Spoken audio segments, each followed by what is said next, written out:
हाय, मेरा नाम है उपासना और आप देख रहे हैं द ललन टॉप का डेली फाइनेंशियल बुलेटिन खर्चा पानी। Brought to you by ITIL।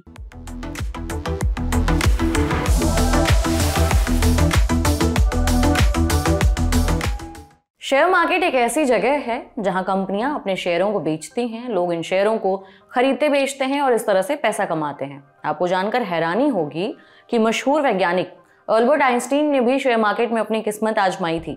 साल 1921 में आइंस्टीन ने नोबेल पुरस्कार के तौर पर मिली अपनी ज्यादातर रकम शेयर मार्केट में लगा दी थी, लेकिन साल 1929 में वॉल स्ट्रीट क्रैश में उनका करीब सारा पैसा डूब गया। आइंस्टीन ही नहीं, हमारे आपके जैसे बहुत से लोग हैं जो शेयर मार्केट में खूब सारा पैसा कमाना चाहते हैं, लेकिन शेयर मार्केट में इस बात का कोई तय फॉर्मूला नहीं होता कि आपका दांव सटीक बैठेगा या नहीं। जब आइंस्टीन की असफलता पर शेयर मार्केट का एनालिसिस करने वाली फर्मों ने रिसर्च किया तो भी पाया कि बाजार में निवेश करने और शेयर चुनने का कोई तयशुदा फॉर्मूला या तरीका नहीं हो सकता। हालांकि ऐसा नहीं है कि सिर्फ 1929 में ही मार्केट क्रैश होने पर आइंस्टीन को शेयर मार्केट से नुकसान उठाना पड़ा या बाकी शेयर निवेशकों को।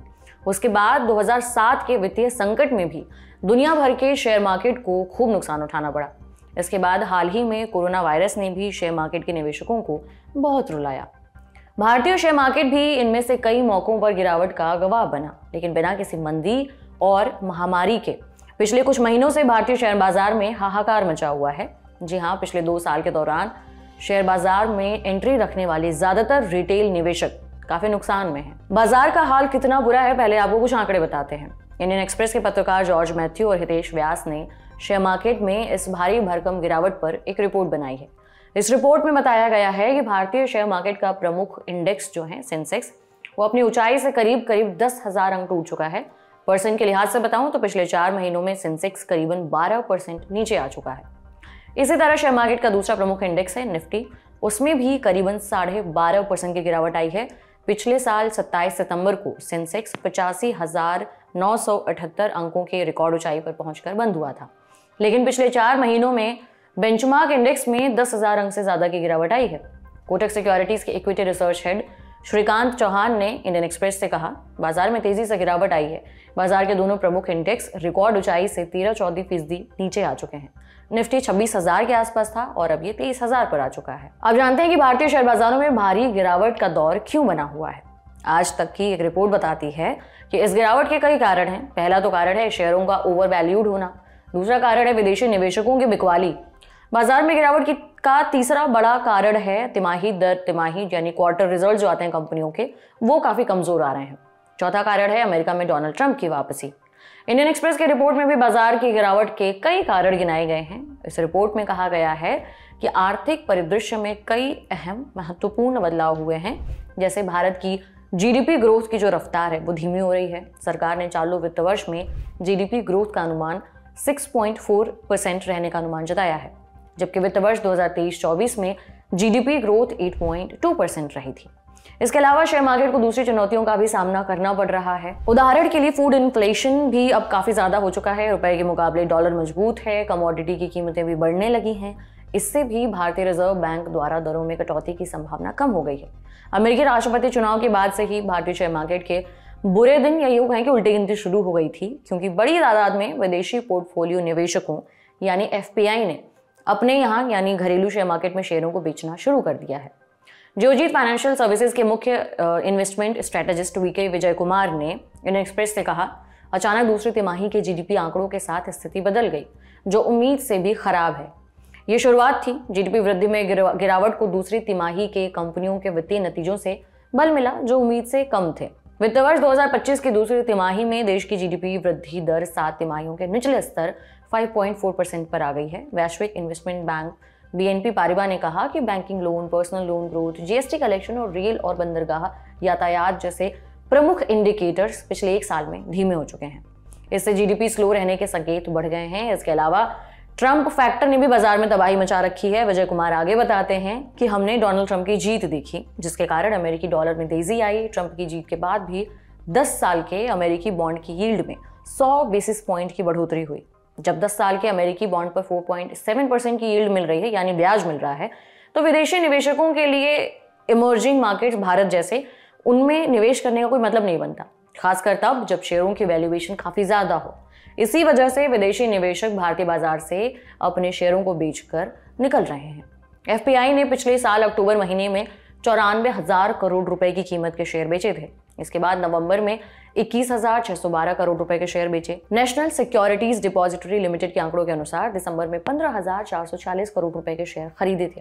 लेकिन नया साल यानी 2025 शुरू होते ही इन विदेशी निवेशकों ने बिकवाली शुरू कर दी। 1 जनवरी से 21 जनवरी के बीच में एफपीआई 51,748 करोड़ रुपए के शेयर बेच चुके हैं। इससे पता चलता है कि विदेशी पोर्टफोलियो निवेशक भारतीय बाजार से निकलने पर किस कदर आमादा है।